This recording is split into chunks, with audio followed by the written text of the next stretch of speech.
하나님의 말씀 사도행전 6장에서 보도록 하겠습니다. 사도행전 6장 1절부터 제가 한 절씩 교독하겠습니다. 1절 먼저 읽을게요. 그때에 제자가 더 많아졌는데 헬라파 유대인들이 자기의 과부들이 매일의 구제에 빠짐으로 히브리파 사람을 원망하니 열두 사도가 모든 제자를 불러 이르되 우리가 하나님의 말씀을 지켜놓고 접대를 일삼는 것이 마땅하지 아니하니 형제들아 너희 가운데서 성령과 지혜가 충만하여 칭찬받는 사람 7을 택하라. 우리가 이 일을 그들에게 맡기고 우리는 오로지 기도하는 일과 말씀 사역에 힘쓰리라 하니 온 무리가 이 말을 기뻐하여 믿음과 성령이 충만한 사람 스데반과 또 빌립과 브로고로와 니가노로와 디몬과 바메나와 유대교에 입교했던 안디옥 사람 니골라를 택하여 사도들 앞에 세우니 사도들이 기도하고 그들에게 안수하니라. 다같이 마지막 절 시작.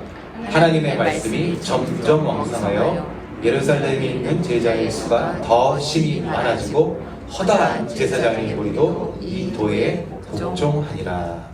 아멘. 아멘. 작년 여름이었어요. 제가 이 똑같은 본문을 가지고 집사라는 말이 손으로 뭔가를 짚는 사람이야 그런 뜻이 있다고 제가 말씀드렸는데 당연히 기억은 못하실 것 같습니다. 정치에서도 보면 정권을 잡는 거를 왜 집권한다 그러잖아요. 법을 집행한다. 성격도 보면 고집이 세다. 또 무언가에 집착한다. 그럴 때 이 집자를 쓰는 것 같습니다. 이번 주에 우리 한국 사람들을 깜짝 놀래킨 뉴스가 하나 있었죠. 한강이라는 어떤 작가가 어떤 소설로 써가지고 노벨 문학상을 받았다고 하더라고요. 제가 깜짝 놀랐습니다. 제가 살다 보니 이런 일이. 근데 그 붓을 잡아서 집필하, 책을 집필하다 그렇기 때문에 왜 그 집필이라는 말을 쓰잖아요. 그렇기 때문에 우리 집사님들께서 하시는 가장 중요한 사역이 손으로 무언가를 한다. 그리고 이 본문에서 우리에게 설명해 주는 그 중요한 그 사역이 바로 구제 사역이다라고 제가 무려 1년 전쯤에 말씀드렸는데, 현대 각 교회 보면은 교단이라든지 교회의 어떤 특성에 따라서 교회에는 여러 가지 이름들이 존재하고 있습니다. 목사도 있고 또 장로도 있고 집사, 권사 여러 가지 그런 것들이 존재하고 있습니다. 그렇지만 사실 우리 모든 성도님들은 집사님이시잖아요. 집사님, 뭔가 섬겨야 하는, 손으로 뭔가 섬겨야 하는 집사님이라는 것을 우리가 알 수가 있습니다. 제가 1년 전에 이런 말씀을 드렸던 것 같습니다. 초대교회에 엄청난 부흥이 다가온 거예요. 아무도 예측하지 못했는데 막 한 번 설교에 몇천 명씩 늘어나는 이런 아무도 예측하지 못한 그런 큰 이벤트가 벌어지기 시작하니까 아무래도 여러 계층의 사람들이 찾아오게 되었죠. 당연히 이 공동체 안에 혼란이 발생하기 시작합니다. 그 중에 가장 큰 이슈가 하나 생기기 시작하는 게 구제사역이었습니다. 사람들이 은혜를 많이 받았기 때문에 자기 자신의 소유를 주장하지 않고 사도들의 발 앞에 가지고 왔습니다. 당연히 재정이 넘쳐났을 것이에요. 그러다 보니까 가난한 사람들을 돌아보게 되었고 너무나 좋게 꿈같은 상황이죠. 가난한 분들을 이렇게 섬기게 되었는데 여기에 이제 위기가 닥치게 된 것이죠. 왜 그랬는지 몰라도 히브리파 사람들, 헬라파 사람들 사이에 불평이 왔다 갔다 한 것 같습니다. 아무래도 구조상 사도들이 대부분이 팔레스타인, 이 히브리파 출신이었기 때문에 최근에 급격하게 새신자로 등록하신 분들과 가까이 지낼 그런 교제할 시간이 없었을 것 같아요. 일부러 그랬던 건 아니지만 아무래도 팔이 안으로 굽는다고 그랬는지 모르지만 헬라파 사람들은 서운한 감정이 들었던 것 같습니다. 왜 우리한테는 자꾸 빠지느냐고 불평하기 시작한 것 같습니다. 지금까지 성령 충만케 하심이 이 교회 공동체 안에서 막 왕성하게 움직이셨을 때는 잘 몰랐는데 이것이 살짝 시간이 흐르면서 또 다른 사람들이 들어오게 되면서 이 모든 사람들이 그리워하는 유토피아 같은 이 공동체에도 치사하게 이 먹는 문제에서 살짝 균열이 생기기 시작했던 것 같습니다. 바로 그때 사도들이, 온 제자들이 헬라파 출신으로 7사람을 세워서 이 문제를 해결하려고 합니다. 이 사람들의 이름이 지난번에도 한번 살펴보았는데 스크린을 한번 보세요. 이게 사실 헬라식 이름이에요. 유대식 이름이라면 다 뭐 요한, 시몬 그런 이름들이겠지만 딱 봐도 저것은 우리가 왜 미국에서 오래 살면 시민권 바꿀 때 이름 바꾸듯이 막 존, 김, 피터식 이런 이름들이라는 것입니다. 여러분들 이 이름들을 보시면서 그리고 또 이 초대교회가 내렸던 이 결정들에 대해서 어떻게 생각하시는지 제가 궁금합니다. 이 결정이 잘한 결정이었을까요? 어떻게 생각하십니까? 저는 초대교회가 이 헬라파 출신의 사람들로 7 집사님을 세워서 교회의 문제를 가라앉혔다. 이 결정을 보면서 질문이 있습니다. 사역을 위해서 성령과 지혜가 충만한, 그냥 뭐 세상적인 능력이 많은 사람들이 아니라 성령과 지혜가 충만한 사람들을 선택했다. 좋아 보여요. 그리고 히브리파 사도들은 어떤 교회의 운영에서는 손을 떼고 기도와 말씀에 전무한다라는 이 의도가 굉장히 타당해 보이고 좋아 보입니다.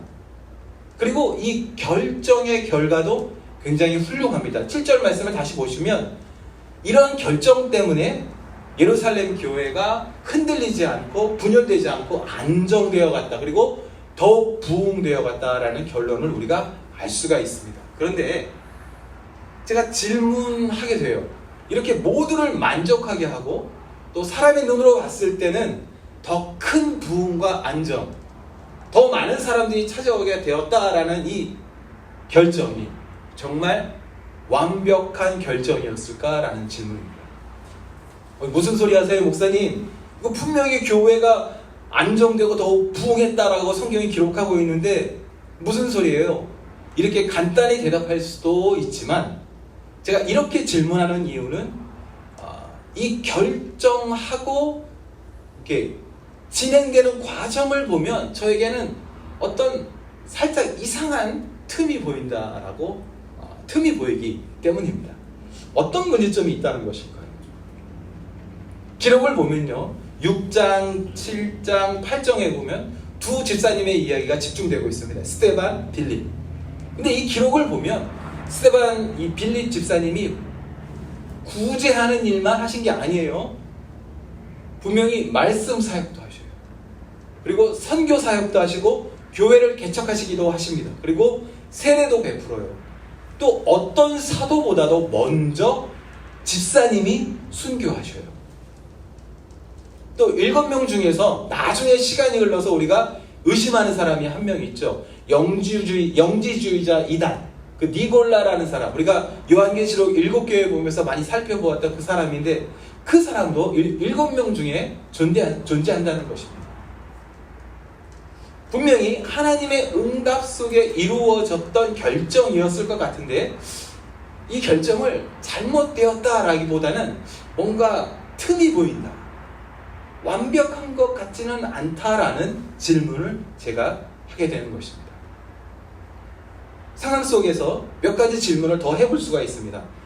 한번 상상해 보세요. 사도들은 어떻게 이런 아이디어를 처음에 가지게 되었을까요? 그분들이 이렇게 다락방에서 막 열심히 기도하시던 분들이니까 아마 이번에도 전식으로 기도했을 것 같습니다. 아마 금식했겠죠. 성경의 기록은 없어요. 근데 이분들의 성향상 분명히 이분들 딱 끊고 막 전심으로 막 금식하며 기도했을 것 같습니다. 그런데 누가 처음에 이 아이디어를 들었을까요? 누가 처음에 이 아이디어를 하나님께 받았을까요? 그 당시에 이 초대교회에 기적이 막 나타나던 그런 때였으니까 120명이 동시에 기도하다가 사람을 따로 세우라라는 이 특별한 지시를 모두 다 같이 받았을까요? 도대체 교회의 부흥을 위해 하나님이 주셨던 이 응답이 어떤 과정을 통해서 사람들에게 알려지게 되었을까요? 이것이 저의 질문입니다. 또 다른 질문을 생각해 본다면 왜 7명이었을까요? 왜 7명이었을까요? 혹시 완전수, 7이라는 완전수에 대한 전통적인 유대인의 고집이 섞인 것은 아닐까요? 정말 존, 킴, 피터, 신 그렇게 헬라파 이름들로 7을 선택하라 라는 하나님의 지시를 받았을까요? 아니면 헬라파를 선택한 이유가 어떤 두 그룹 사이에 커가고 있는 이 분쟁을 해결하려는 사람의 어떤 정치가 섞였던 것일까요? 자세히 알 수는 없지만 교회가 내렸던 이 결정 때문에 교회는 더 평안해지고 부흥하는 것을 우리가 알 수가 있습니다. 그런데 정말 제가 이렇게 알고 싶은 이 질문은 구체적으로 하나님께서 어떻게 이 아이디어에 대하여 시작하셨고 진행되었을까? 어디까지가 하나님의 지시였을까? 그리고 교회는 그 아이디어를 듣고 어떻게 해서 이런 결정을 내렸던 것일까? 궁금합니다. 여러분들은 어떻게 생각하십니까? 저는 이런 질문들을 통해서 어떤 교회가 내렸던 이 결정, 하나님의 마음을 듣고 내렸던 이들의 결정들에 대해서 제가 의심하는 것이 아니라 하나님의 뜻이 우리에게 알려지고 또 그 뜻을 우리가 이루어갈 때 우리가 그냥 단순하게 받아쓰기 하듯이 하나님의 뜻을 알아가는 것이 아니라 분명히 알려주시는 그분의 뜻이 우리의 상황에 맞게 해석되어지고 적용되는 것이 필요하다는 것을 제가 느끼게 됩니다. 사실 초대교회 이 사건 이전에 비슷한 일이 먼저 한 번 더 있었죠. 성령 충만 바로 전에 다락방에서 120명이 모여 전심으로 기도할 때 다음 말씀을 한번 보시면 그때도 비슷한 일이 있었습니다. 사람들이 모여서 전심으로 정말 기도하던 중이었습니다. 여기까지는 3,000명, 5,000명의 큰 그룹이 아니고 딱 120명이었습니다.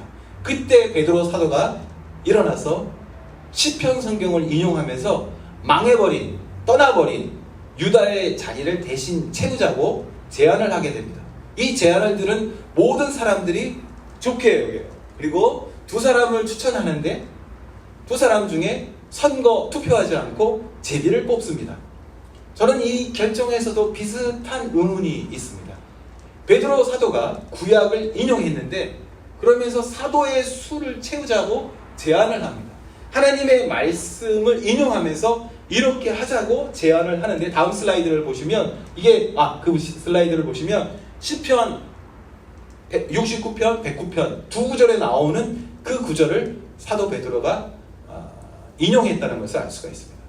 얼핏 보시면 이 구절이 그러네, 수를 채워야겠네, 가룟 유다가 떠나갔으니까 이 수를 채워야겠네 라고 우리가 생각할 수도 있는 그럴듯한 구절들이지만 사실 이 말씀의 그 당시 상황을 보면 다윗이 자기를 반대하던, 자기를 핍박하던 원수들에 대하여 하나님께 호소하는 내용입니다. 이 구절을 가지고 반드시 가룟 유다를 대신해야 하는 그 구절이라고 확실하다고 우리가 단정할 수는 없다는 것입니다. 사도가 꼭 12명이어야 하나요? 어떻게 생각하십니까? 우리 왜 옛날에 만화 영화 제가 기억나는데 2명이 모여야만 힘을 발휘하는 캐릭터도 있고 독수리 오형제도 있었고 12사도가 다 같이 모여야 파워레인저가 되는 것도 아닌데 요한의 형제 야고보를 헤롯이 처음 죽였을 때 결국은 12사도가 다 순교하게 되잖아요. 근데 초대교회는 그때마다 결원을 보충하지 않았습니다. 사도의 이 결선을 보충한 결정은 딱 다락방에서 한 번뿐이었던 것으로 확인할 수 있습니다. 그렇다면 이날 다락방에서 베드로는 왜 이런 제안을 했을까요? 다음 슬라이드를 보시면 베드로가 그냥 또 어떤 성경 구절만 가지고 이 이야기를 제안한 것이 아닙니다. 베드로가 기도한 다음에 제안한 내용들이 굉장히 구체적입니다. 충원이 필요한 이유를 시편을 통해서 자세히 설명하고 나서 사도의 자격 조건, 그리고 그 사도가 앞으로 어떤 일을 해야 하는지에 대해서도 굉장히 구체적으로 상당히 무언가를 진행하는 것을 볼 수가 있습니다. 또 다음에 23절에 보시면 추천받은 두 사람이 등장하죠. 누가 보아도 요셉이 좋은 사람처럼 보이지 않습니까? 자세히 설명되고 있잖아요. 바사바라고도 하고 별명은 유소도라고 하는 요셉. 다른 사람은 이름 외에는 도저히 누군지 알 수가 없는 그냥 마띠아. 누가 봐도 요셉이 뽑힐 것 같은데 투표하지 않습니다. 제비를 뽑습니다. 그렇다면 이 모든 동기, 과정, 결론이 모두 다 디테일한 하나님의 받아쓰기 같은 인도하셨음 있을까요? 이렇게 질문하지 않을 수 없다는 것입니다. 저는 이 말씀 준비하면서 생각해 보았습니다. 만약 사도를 충원하는 것이 하나님의 뜻이었다면 마띠아가 아니라 정황상 지금 이 다락방에서가 아니라 나중에 기다렸다가 사도 바울이 맞지 않을까요? 제비를 뽑는다는 이 방법이 유대인의 전통이었을까요? 아니면 하나님의 구체적인 지시사항이었을까요? 제가 지금 여러 가지 가정이 들어간 질문을 해서 여러분들을 혼란스럽게 만들었습니다. 초대교회가 결정했던 이 두 가지 사건을 통해서 우리는 하나님의 음성을 듣는다, 하나님의 뜻을 알아간다는 것과 그리고 그렇게 알게 된 하나님의 마음을 과연 나는 어떻게 해석하고 적용하는가, 이렇게 그 사이에 어떤 틈이 있다는 것, 간격이 있다는 것을 우리가 발견하게 된다는 것입니다. 모든 성도님들이, 저와 여러분, 우리 모두 다 하나님의 뜻을 발견하고 또 그분의 뜻에 순종하기를 애쓰고 있습니다. 그러나 우리가 기억해야 하는 것은 하나님의 뜻을 알게 된다는 것이 받아쓰기만이 아니라는 것입니다. 받아쓰기에서 100점 맞는 것은 1학년 때이지, 우리가 2학년, 3학년 돼서 우리가 고등학교, 대학교 가서 더 많이 공부하게 되는데 받아쓰기에만 집중하고 있다는 것은 문제가 있을 수 있다는 것입니다. 물론 하나님께서 우리에게 모든 것을 보여주시고 들려주셔서 우리에게 그분의 마음을 알게 해주신다라는 이 사실이 출발점이지만, 그렇게 알게 되어진 하나님의 뜻이 우리의 구체적인 삶 속에 이루어지는 것에는 분명히 그 다음 스테이지가 있다는 것을 우리가 알아야 한다는 것입니다. 그분은 우리에게 모든 것을 알려주십니다. 그분이 우리에게 알려주시는 것에는 아무런 문제가 없습니다. 문제는 알게 된 그 하나님의 마음을 우리가 어떻게 해석하고 어떻게 적용하는가, 거기에 바로 이슈가 생긴다는 것입니다. 여러분, 지금까지 신앙생활 하시면서 A가 하나님의 뜻이야 라고 결정하고 그렇게 우리가 실행하기는 했지만 마음 한구석에서 혹시 하나님 뜻이 그때 B 아니었나? 그러면 어떻게 되지? 이렇게 고민해 보신 적 있으시죠? 저는 있습니다. 저는 많은 경우에 그런 것 같습니다. 분명히 이게 하나님의 뜻이라고 내가 진행한 일이었는데 시간이 흐른 다음 뒤돌아보면 이게 정말 하나님의 뜻이었을까? 이렇게 고민했던 적이 많이 있습니다. 항상 고민하는 것 같아요. 그래서 저는 내 삶 속에서 그분의 뜻이 아버지를 위해서 이루어지기를 위해서 기도하고 있습니다. 계속해서 제가 그분의 마음을 들으려 합니다. 계속해서 저의 방향을 수정하면서 그분의 뜻이 내 삶 속에 완성되어 가기를 위해서 기도합니다. 우리는 어떻게 하나님의 뜻을 확인하고 있습니까?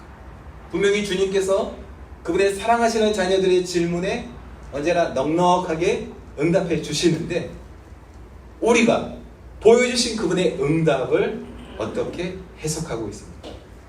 나의 상황에 어떻게 적용하고 있습니까? 그것이 이 사건을 통한 저의 질문입니다.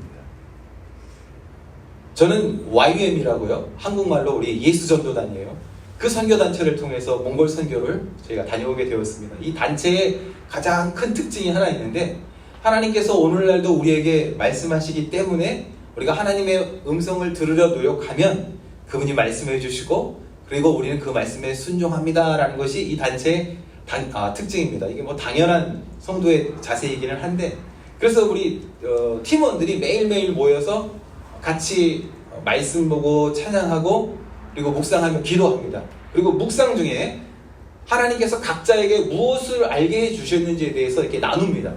그러면 모두 다 이렇게 나눈 것을 듣고 그 나누어진 내용을 종합해서 다시 기도하고 그게 무슨 뜻인지 해석하게 되고, 그리고 그 해석되어진 그 어떤 그 디렉션에 따라서 오늘 그렇다면 우리의 사역, 우리의 삶은 어떻게 적용되어야 할지를 결정하고는 합니다.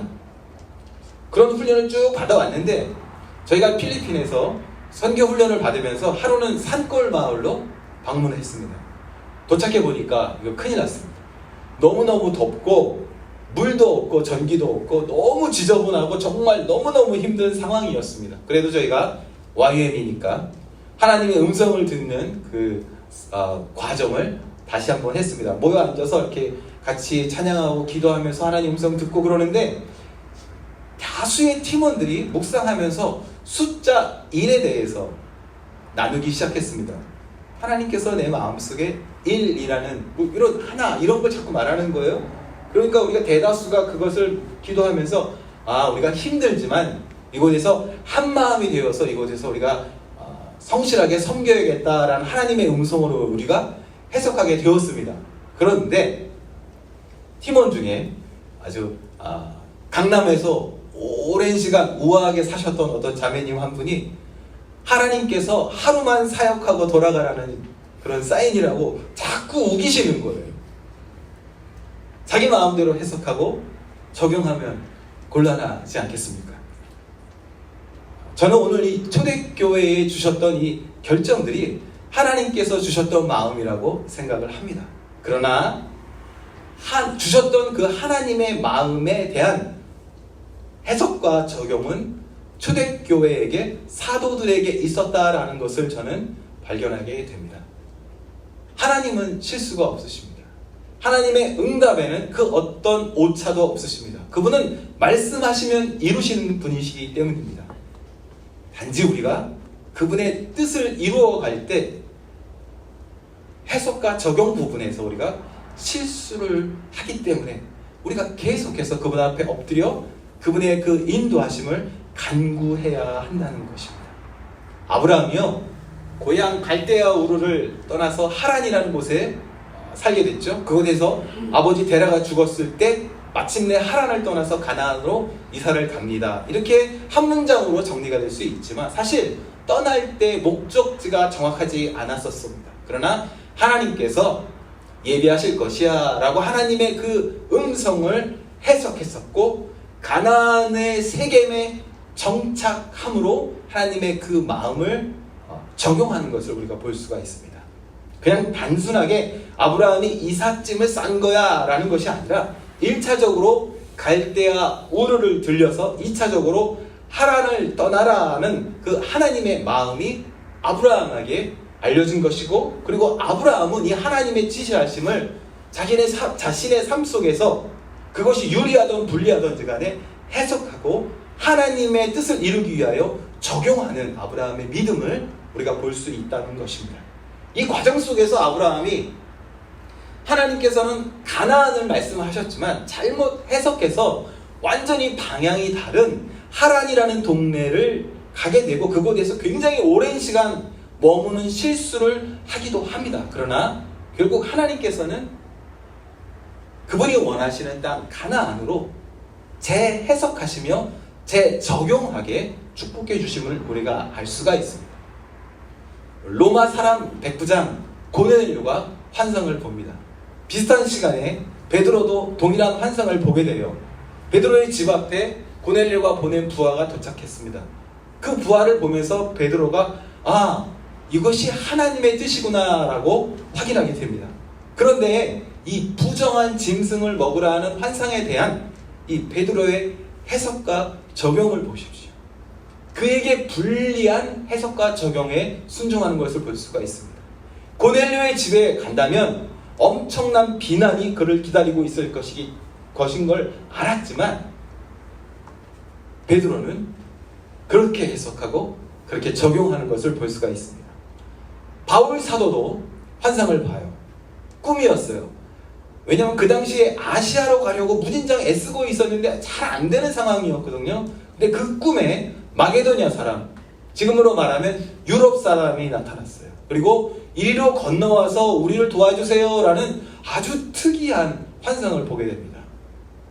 사도 바울이 이 환상에 대해서 고민합니다. 바울 일행은 아시아로 가야만 했었어요.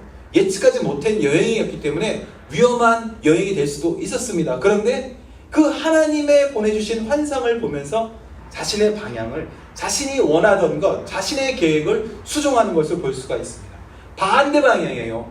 아시아 쪽이 아니라 유럽으로 방향을 바꾸게 됩니다. 그리고 바로 이 결정이 복음이 전 세계로 확장되는 정말 중요한, 교회사적으로 중요한 포인트가 되는 것을 우리가 알 수가 있습니다.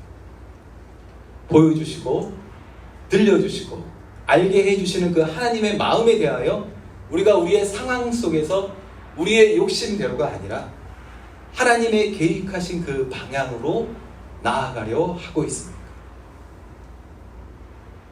우리가 애쓰며 우리의 기도의 소원과 마음의 소원이 이루어지기를 원하지만 나에게 들려진, 나에게 알게 해주시는 그 하나님의 뜻에 대하여 우리가 우리의 해석과 적용을 수정해 나가고 있습니다.